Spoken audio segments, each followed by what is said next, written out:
रात के 8 बज रहे थे। जनवरी का महीना था, जिसके कारण ज्यादातर लोग अपने घरों में रजाई ओढ़े हुए थे। मीनू भी अपने घर में बैठे हुए टीवी देख रही थी। मीनू की उम्र 26 वर्ष के आसपास थी। अभी मीनू आराम से टीवी पर सास बहू का नाटक देख रही थी। अचानक उसके फोन की रिंग बज उठी। फोन की रिंग बजते ही मीनू ने बुरा सा मुंह बनाया, जैसे मानो किसी ने उसको जबरदस्ती करेले का जूस मुंह में पिला दिया हो। उसने देखा फोन उसकी बेस्ट फ्रेंड पूजा का आ रहा था। मीनू ने जल्दी से फोन रिसीव किया। मीनू मीनू यार, जितना जल्दी हो सके मेरे घर आ जा। मेरे मम्मी पापा किसी शादी में गए हुए हैं और मुझे बार बार ऐसा लग रहा है जैसे मेरे घर में कोई है। यार तू कहीं पागल तो नहीं हो गई है? इतनी पढ़ी लिखी होकर भी अनपढ़ों वाली बात करती है। आज के जमाने में कोई भूत प्रेत नहीं होता है, ठीक है? पूजा की दहशत में डूबी हुई आवाज आई। मीनू माँ कसम, मुझे पूरे घर में पायल की आवाज आ रही है, जैसे मानो हमारे घर में कोई लड़की पायल पहनकर घूम रही हो। तू तो यार सच में पागल हो गई है। तभी दूसरी तरफ से पूजा की जोरदार चीख सुनाई दी। पूजा क्या हुआ? पूजा कुछ बोल क्यों नहीं रही? वह कई बार बोली पर फोन तो कट चुका था। मीनू ने जल्दी से पूजा को फोन मिलाया, पर पूजा का फोन बंद जा रहा था। मीनू की हालत बहुत खराब हो गई थी। सारा बदन पसीने पसीने हो गया था। अब मीनू को पूजा की बहुत चिंता हो रही थी। उसने जल्दी से टीवी बंद किया और अपनी कार की चाबी ली और अभी दरवाजे के पास पहुंची ही थी कि तभी पीछे से आवाज आई। बेटा मीनू, इतनी ठंड में इस समय कहाँ जा रही हो? मम्मी, अभी पूजा का फोन आया था। उसे अपने घर में डर लग रहा है, इसीलिए कह रही थी कि तू आजा थोड़ी देर के लिए, जब तक उसके मम्मी पापा नहीं आ जाते। ठीक है, पर जल्दी आ जाना। हाँ ठीक है मम्मी। मीनू जल्दी से अपनी कार में बैठी और कार को उड़ाती हुई ले गई। इस समय मीनू को यह डर सता रहा था कि कहीं पूजा को कुछ हो ना जाए। मीनू ने पूजा के घर के आगे अपनी कार रोकी और जल्दी से भागते हुए दरवाजे पर पहुंची। दरवाजे पर हाथ मारा तो दरवाजा खुलता चला गया। मीनू की सांस काफी तेजी से चल रही थी। मन में तरह तरह के विचार आ रहे थे। कांपते कदमों से मीनू ने गैलरी पार की। पूजा तुम कहाँ हो? पूजा देखो, मैं आ गई। पूरे घर में ऐसा सन्नाटा था जैसे किसी कब्रिस्तान में होता है। मीनू डरते डरते पूजा के कमरे की तरफ बढ़ी। मीनू ने जैसे ही पूजा के रूम में पैर रखा, तभी एकदम से रूम की लाइट चली गई, पर खिड़की से थोड़ा बहुत प्रकाश रूम के अंदर आ रहा था। शायद वो प्रकाश बाहर लगे खंभों पर लगी लाइट से आ रहा था। मीनू को ऐसा लगा मानो उसके जिस्म से जान निकल गई हो। मीनू का सारा जिस्म पसीने से नहा गया। रूम के अंदर इजी चेयर पर कोई बैठा हुआ था और इजी चेयर चर चर की आवाज कर रही थी, जो वातावरण को और भी डरावना बना रहा था। मीनू आहिस्ता आहिस्ता इजी चेयर की तरफ बढ़ी। अभी वो मुश्किल से 5 कदम की दूरी पर ही पहुंची थी। किसी ने मीनू का दायां पैर पकड़ लिया। मीनू ने महसूस किया पकड़ने वाले के हाथ बर्फ की तरह ठंडे हैं। मीनू को पैर पर कुछ चिपचिपा सा महसूस हुआ। मीनू अपने स्थान पर खड़ी की खड़ी रह गई। आंखों में मौत का खौफ उसको साफ दिखाई दे रहा था। उसकी आवाज गले में कहीं अटक सी गई थी। मीनू ने हिम्मत करके अपना पैर छुड़वाया। जब पीछे मुड़कर नीचे देखा तो कोई भी नहीं था। अपने पीछे किसी को ना पाकर उसे ऐसा लगा जैसे उसकी सांस में सांस आई। फिर मीनू सीधी हुई तो क्या देखती है, इजी चेयर बिल्कुल खाली थी। अभी थोड़ी देर पहले इस पर कोई था, पर अब कोई नहीं है। मीनू को बहुत डर लग रहा था। उसने सोचा एक बार पूजा मिल जाए तो मैं इस मनहूस घर से निकल जाऊं। मीनू जल्दी से कमरे से बाहर निकलकर ड्राइंग रूम में आ गई। मीनू ने चारों तरफ देखा, पूरा ड्राइंग रूम खाली पड़ा है। यार क्या करूं अब? इसी सोच के साथ मीनू ने ड्राइंग रूम के बीचों बीच खड़ी होकर आवाज लगाई, पूजा। आवाज पूरे घर में गूंज उठी क्योंकि सारा घर खाली था। फिर अगले पल अचानक मेन डोर की बेल बज उठी। मीनू ने अपने फोन की टॉर्च ऑन की और मेन डोर की तरफ बढ़ी। डरते डरते मीनू मेन डोर के पास पहुंची और मेन डोर ओपन किया। तभी मीनू को ड्राइंग रूम से किसी लड़की के गुर्राने की आवाज सुनाई दी। मीनू ने फोन की टॉर्च ड्राइंग रूम की तरफ कर दी। सामने ड्राइंग रूम के बीचों बीच एक लड़की खड़ी थी जो ऊपर से नीचे तक सफेद कपड़े पहने हुए थी। मीनू ने जैसे ही उस लड़की को देखा तो उसकी आंखें फटी की फटी रह गई। एकदम से उस लड़की ने मीनू की तरफ दौड़ लगा दी। मीनू जोर से चीखी और डर के मारे अपनी दोनों आंखें बंद कर ली। अगले ही पल किसी ने मेन डोर ओपन किया और उसमें से एक युवक अंदर आया। उसने देखा मीनू दीवार के सहारे खड़ी है। उस युवक ने मीनू को आवाज दी, मीनू तुम चीखी क्यों? जैसे ही मीनू ने उस युवक की आवाज सुनी तो उसकी जान में जान आई। देव, तुम कब आए? जब तुम चीखी तभी आया था। मैंने सोचा पता नहीं क्या हो गया। मीनू ने काफी देर बाद महसूस किया कि ड्राइंग रूम में लाइट आ चुकी है। देव, यहाँ ड्राइंग रूम के बीचों बीच एक लड़की खड़ी थी। दोनों हाथ खून से सने हुए थे। वो लड़की मेरी तरफ भाग कर आ रही थी, तभी डर के मारे मेरे मुंह से चीख निकल गई। देव सारी बात समझते हुए बोला, मीनू क्या तुम पागल तो नहीं हो गई? आज के जमाने में कोई भूत प्रेत नहीं होते। मेरी बात का यकीन करो देव। कैसे करूं? इस दुनिया में भूत नाम की कोई चीज नहीं होती। देव, मैं भी नहीं मानती थी कि भूत प्रेत जैसे कुछ होते हैं, पर आज मैंने अपनी आंखों से देखा और खुद महसूस किया इन सब चीजों को। पर मीनू तुम यहाँ पूजा के घर क्या कर रही हो? मीनू ने देव को फोन पर हुई पूजा के साथ सारी बात बता दी, जिसे सुनकर एक बार तो देव भी परेशान हो गया। उसका भी दिमाग काम नहीं कर रहा था, क्योंकि जितना देव मीनू को जानता है उस हिसाब से मीनू भी भूत प्रेत में विश्वास नहीं करती थी। देव कुछ सोचते हुए बोला, मीनू तुमने पूजा का फोन ट्राई किया? घर पर ट्राई किया था, पर तब बंद जा रहा था। देव ने जल्दी से अपना फोन निकाला और पूजा के मम्मी पापा को फोन किया और यहाँ की सारी घटना बता दी। उसके बाद पूजा के मम्मी पापा शादी का प्रोग्राम बीच में ही छोड़कर अपने घर आने लगे। देव और मीनू दोनों ने मिलकर पूजा का पूरा घर छान मारा, पर पूजा का कोई नामो निशान ना मिला। मीनू, पूजा को पूरे घर में ढूंढ लिया पर वो नहीं मिले। मीनू भी सोच में पड़ गई, क्योंकि जब वो पूरे घर में नहीं मिली तो फिर वो कहाँ गई? हमें शायद पुलिस को फोन करना चाहिए। नहीं, अभी नहीं कर सकते, क्योंकि हम पुलिस से क्या कहेंगे? कोई भी हमारी बात पर यकीन ही नहीं करेगा। पर हमें कुछ तो करना ही होगा। क्या करे? सारा घर तो छान मारा। जहां तक मुझे पता है यहाँ एक बेसमेंट भी है। क्यों ना एक बार बेसमेंट में देख लिया जाए? अगले पल दोनों बेसमेंट के बाहर खड़े थे। पुनः एक बार देव ने पूजा का फोन नंबर मिलाया तो फोन की बेल बजने लगी। पूरे बेसमेंट में शमशान सा सन्नाटा फैला हुआ था, जिस कारण पूजा के फोन की रिंगटोन पूरे बेसमेंट में गूंज रही थी। रिंगटोन की आवाज नीचे बेसमेंट में से आ रही थी। अगले ही पल रिंगटोन बजनी बंद हो गई। देव ने मीनू की तरफ देखा, जैसे पूछ रहा हो कि नीचे चलने के लिए तैयार हो। मीनू के आगे कोई रास्ता नहीं था। वो अपनी बेस्ट फ्रेंड को ऐसे छोड़कर नहीं जा सकती थी। उसने नीचे जाने का फैसला किया। अगले ही पल दोनों बेसमेंट में दाखिल हुए। बेसमेंट काफी गंदा हो रखा था। सारा सामान यूं ही बिखरा पड़ा हुआ था। बेसमेंट में काफी अंधेरा हो रहा था। ऐसा लग रहा था जैसे बेसमेंट में एक जमाने से कोई नहीं आया होगा। देव और मीनू ने अपने फोन की टॉर्च ऑन की। देव और मीनू को किसी के हंसने की आवाज आई। दोनों ने उस दिशा में देखा। दीवार से कोई लड़की नीचे उतर रही थी। अंधेरा काफी होने के कारण देव व मीनू को साफ दिख नहीं रहा था। उसने सफेद कपड़े पहन रखे थे। हाथों से लगातार खून निकल रहा था। चेहरा साफ नहीं दिखाई दे रहा था। मीनू ने जल्दी से देव की बाजू पकड़ ली। देव, ये वही लड़की है जिसे मैंने ऊपर ड्राइंग रूम में देखा था। मीनू का सारा जिस्म सूखे पत्ते की तरह कांप रहा था। एक बार फिर आंखों में मौत का खौफ छा गया था। देव की भी हालत खराब हो रही थी, पर वो जानता था अगर इस समय खुद को ना संभाला तो कुछ भी हो सकता है। देव ने हिम्मत करके पूछा, कौन हो तुम? लड़की धीरे धीरे देव और मीनू की तरफ बढ़ रही थी, जैसे मानो पैरों में मेहंदी लगी हो।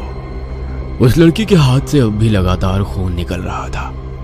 जैसे जैसे लड़की दोनों के करीब आ रही थी, वैसे वैसे दोनों को अपनी सांसें रुकती सी महसूस हो रही थी। देव ने फिर हिम्मत करके पूछा, कौन हो तुम? ये मेरा घर है, तुम सब मेरे घर से निकल जाओ। ये घर मेरी दोस्त पूजा का है। अगर 1 मिनट में तुम मेरे घर से नहीं गए तो अपनी मौत के खुद जिम्मेदार होगे। हम इस घर से कहीं नहीं जाएंगे। लड़की ने इस प्रकार दोनों हाथ उठाए जैसे कुछ कर रही हो।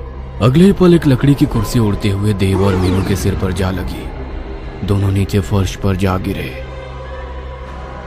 दोनों ने जैसे ही अपना अपना फोन उठाया, अगले ही पल एक तेज धार चाकू उड़ता हुआ सीधा देव के फोन वाले हाथ में लगा। चाकू देव के हाथ के आर पार हो गया। देव अपना हाथ पकड़कर तड़पने लगा।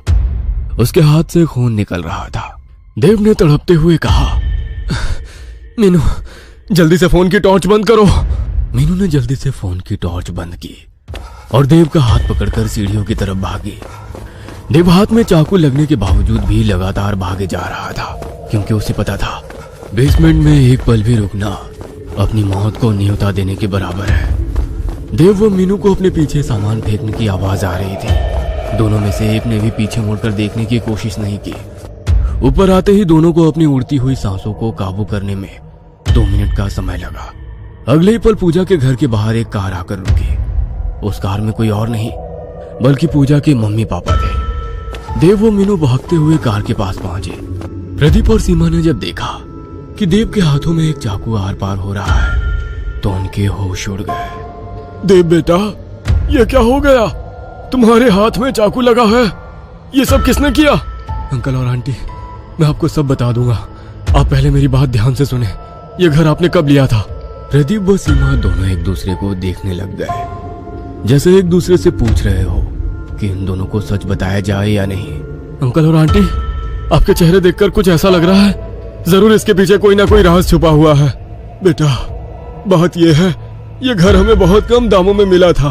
देव और मीनू दोनों चौंके बिना नहीं रह पाए। ये बात तो उस समय हमें भी समझ में नहीं आई थी। डीलर हमें इतना बड़ा घर इतना सस्ता क्यों दे रहा है? फिर तेरे अंकल ने डीलर से पूछा तो उसने बताया यहाँ का कोई भी व्यक्ति ये घर खरीदना नहीं चाहता, क्योंकि एक लड़की ने अपने परिवार के सभी लोगों को जान से मार दिया था। सबका गला काटा गया था। कहते हैं उस लड़की पर किसी भूत प्रेत का साया था। उसके बाद उस लड़की का क्या हुआ ये कोई नहीं जानता। बेटा, तुम तो जानते हो भूत प्रेत कुछ नहीं होते, ये सब आदमी का वहम होता है। उसके बाद से हम यहाँ रह रहे हैं। हमें यहाँ रहते रहते करीब 1 साल हो गया है। पर अंकल, आज उस लड़की को हम दोनों ने अपनी आंखों से देखा है। देव बेटा, इस विषय में बाद में बात करेंगे। पहले ये बताओ पूजा कहाँ है? अंकल जी, हमने सारा घर छान मारा पर हमें पूजा का कोई नामो निशान नहीं मिला।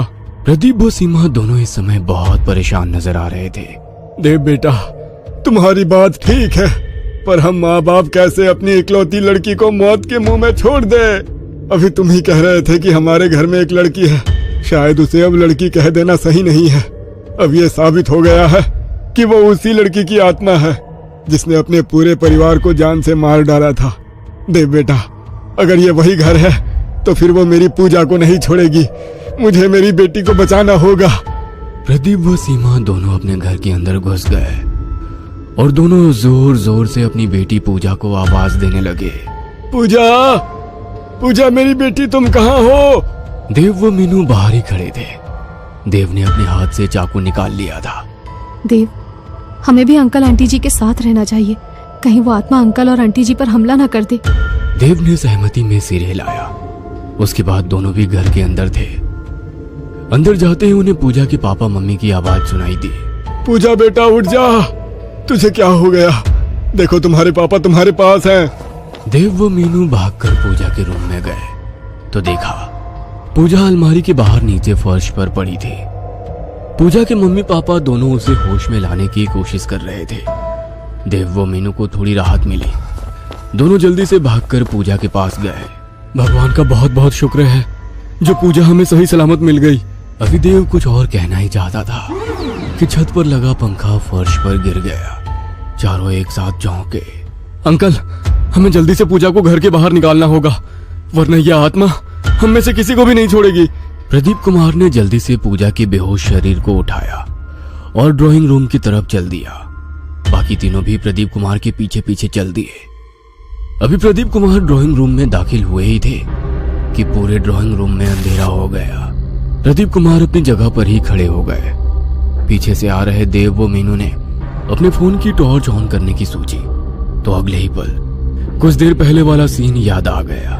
पर सीमा देवी ने अपना फोन निकाला और अपने पति की तरफ बढ़ गई। देव ने जैसे ही देखा पूजा की मम्मी टॉर्च ऑन करके ड्राइंग रूम की तरफ बढ़ रही है, वह जल्दी से पूजा की मम्मी की तरफ भागा। सीमा और प्रदीप के बीच 10 कदम का फासला रह गया था। तभी तीनों को मीनू की दर्दनाक चीख सुनाई दी। देव जल्दी से मीनू की तरफ भागा। मीनू नीचे फर्श पर घुटनों के बल बैठी हुई थी। देव ने फोन की टॉर्च ऑन की और मीनू को देखा तो उसके मुंह से एक चीख निकल गई, क्योंकि मीनू की ठीक कमर के बीचों बीच एक चाकू घुसा हुआ था। देव को समझने में देर नहीं लगी कि इस बार आत्मा किसी को भी नहीं छोड़ेगी। देव ने मीनू को उठाया और ड्राइंग रूम की तरफ बढ़ गया। पूजा के मम्मी पापा ड्राइंग रूम पार करके गैलरी में अभी पहुंचे ही थे कि सारी गैलरी में आग लग गई। प्रदीप ने पूजा को उठाया और गैलरी पार कर ली। उसके बाद सीमा भी पूजा के पास आ गई। दोनों माँ बेटी दरवाजे के पास थी।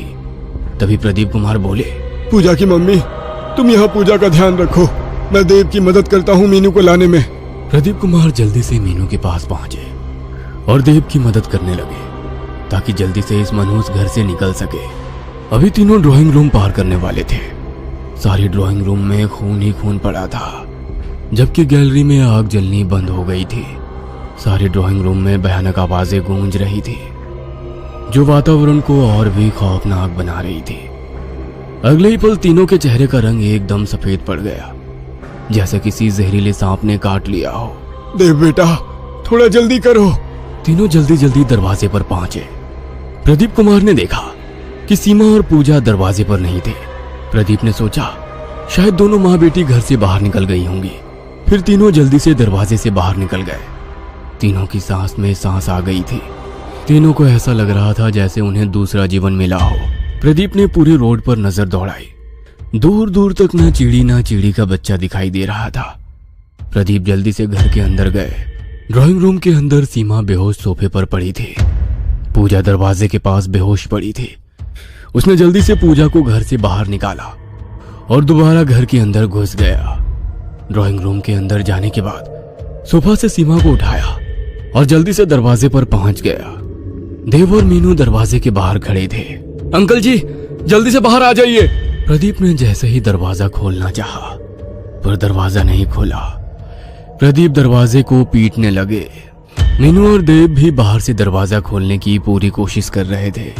देव, अभी तक दरवाजा ठीक था, एकदम से अचानक कैसे जाम हो गया ये, जो खुल ही नहीं पा रहा है। तभी गैलरी में एक लड़की की आवाज गूंजी, ये मेरा घर है, जो भी मेरे घर में आएगा वो सीधा ऊपर जाएगा। अगले ही पल सारे घर में आग लग गई। सारा घर होलिका की तरह जलने लगा। 1 महीने बाद पूजा ने अपना पुराना घर, जहां उसके मम्मी पापा की डेथ हुई थी, वह घर हमेशा हमेशा के लिए छोड़ दिया था। पूजा का बहुत बुरा हाल हो गया था। अब पूजा एक फ्लैट में रहती थी। पूजा के पापा का खुद का बिजनेस था, जिसे अब पूजा खुद देख रही थी। पूजा मम्मी पापा के डेथ के बाद पूजा लगभग 10 दिन तक मीनू के घर रही थी। पूजा ने काफी मना किया था, पर मीनू के मम्मी पापा नहीं माने, क्योंकि पूजा के मम्मी पापा के सिवा उसका कोई नहीं था। कुछ एक रिश्तेदार थे, सब आए और चले गए। पूजा के साथ मीनू और उसका परिवार था, जो पूजा के इस बुरे समय में उसके साथ थे। देव ने भी काफी हद तक पूजा की संभलने में मदद की थी। पूजा के मम्मी पापा के डेथ के अगले दिन ही पुलिस आई थी। देव ने सब कुछ बता दिया था।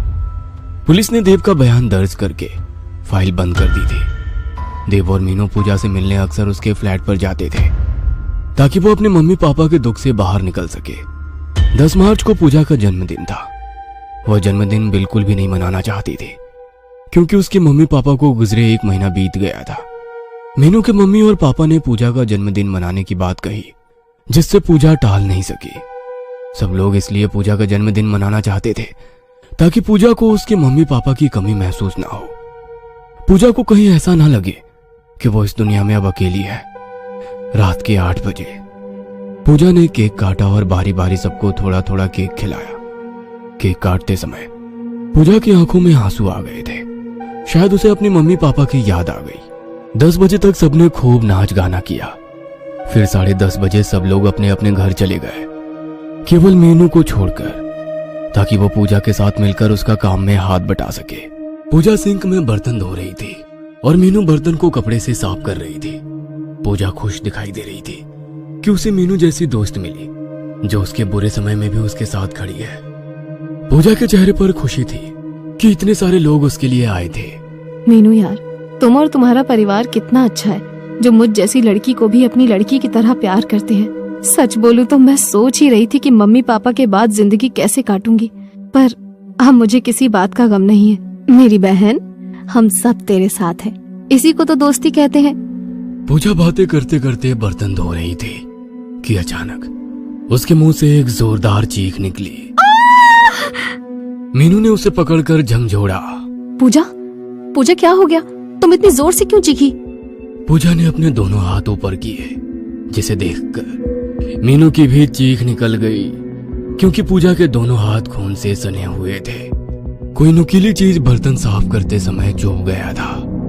अगले ही पल फ्लैट की लाइट चली गई। दोनों पहले ही डरी हुई थी और अब कुछ ज्यादा ही डर रही थी। तभी फ्लैट का दरवाजा खुला और एक साया अंदर आया। एक डरावनी आवाज उसके मुंह से निकली, आई एम बैक। हमें छोड़ दो प्लीज। हाँ, हमने तुम्हारा क्या बिगाड़ा है? हमें छोड़ दो। साया धीरे धीरे दोनों की तरफ बढ़ रहा था। उसके हाथ में 2 चाकू थे। पूजा और मीनू का दिमाग जैसे जाम हो गया। दोनों अपनी जगह से हिल भी नहीं पाए। अगले ही पल साया उनके बिल्कुल पास आ गया। उसने दोनों चाकू से पूजा और मीनू के पेट पर घोंप दिया। दोनों के मुंह से खौफनाक चीख निकली और दोनों नीचे फर्श पर गिर गई। अगले ही पल पूरा फ्लैट लाइट से जगमगा गया। पूजा व मीनू ने अपने पेट पर हाथ मारा तो देखा पेट पर एक छोटा सा भी निशान नहीं था। पूजा और मीनू ने एक दूसरे को देखा। जीवित देख दोनों की सांस में सांस आई। अगले ही पल फ्लैट में एक आवाज गूंजी, हाँ, तो दोनों को कैसा लगा डर? पूजा और मीनू ने जब देखा तो आंखें फटी की फटी रह गई। सामने देव खड़ा था। क्या तुम्हें ही आता है ये सब करना? मुझे सब पता चल गया, तुमने कैसे अपनी मम्मी पापा को मारा। पूजा, पहले तुमने मीनू को फोन किया, उसके बाद तुमने मुझे यकीन दिलाया कि आत्मा सच में होती है, और सच में मुझे यकीन भी हो गया। तुमने अपनी मम्मी पापा को ऐसे मारा जैसे मानो किसी आत्मा ने उन्हें मारा हो। तुमने मुझे इस बात का गवाह बनाया ताकि मैं पुलिस को बता सकूं कि ये सब किसी आत्मा ने किया है। मुझे बस ये बात जाननी है कि तुमने क्यों अपने सगे माँ बाप को मारा। पूजा बोलो। मेरे बाप ने अपनी रखेल के साथ मिलकर मेरी माँ को ऐसे मारा कि सबको लगे ये सब एक दुर्घटना है। मेरी मम्मी ने छत से कूदकर खुदकुशी की। ये बात मेरे बाप ने साबित कर दी, क्योंकि जिस दिन मम्मी की डेथ हुई उस दिन मेरा बाप शहर में ही नहीं था। लेकिन पूजा, तुमने 3 साल का समय क्यों लिया ये सब करने के लिए? पूजा की आंखों में आंसू आ गए। बात दरअसल ये थी कि 2 महीने पहले रात 1 बज रहा था।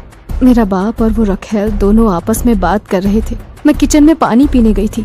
आते समय वो दोनों आपस में बातें कर रहे थे कि उन्होंने मेरी मम्मी को कैसे छत से धक्का दिया। उसके 3 महीने बाद मेरे बाप ने अपनी रखेल से शादी कर ली। मैंने एक लंबी योजना बनाई। छत से जो पंखा गिरा उसके नट बोल्ट ढीले कर दिए थे। घर में गैस का सिलेंडर खुला छोड़ा था। जब तुम दोनों घर से बाहर गए, पापा मेरी सौतेली माँ को लेने अंदर आए, तभी आग लगी। मैंने उसी समय जलती तीली उन पर फेंक दी। मैं ही चुड़ैल बन जाती थी और तुम्हें डराया था। जो चाकू मैंने तुम्हें मारे उसके लिए मैं माफी मांगती हूँ। देव, अगर तुम्हें लगता है कि हमने कुछ गलत किया है तो तुम पुलिस को बता सकते हो। तुम दोनों ने मिलकर अच्छा ड्रामा किया। तुम दोनों फ्रेंड्स का तालमेल गजब का था। पूजा, तुम्हारे पास क्लोरोफॉर्म वाला रुमाल था।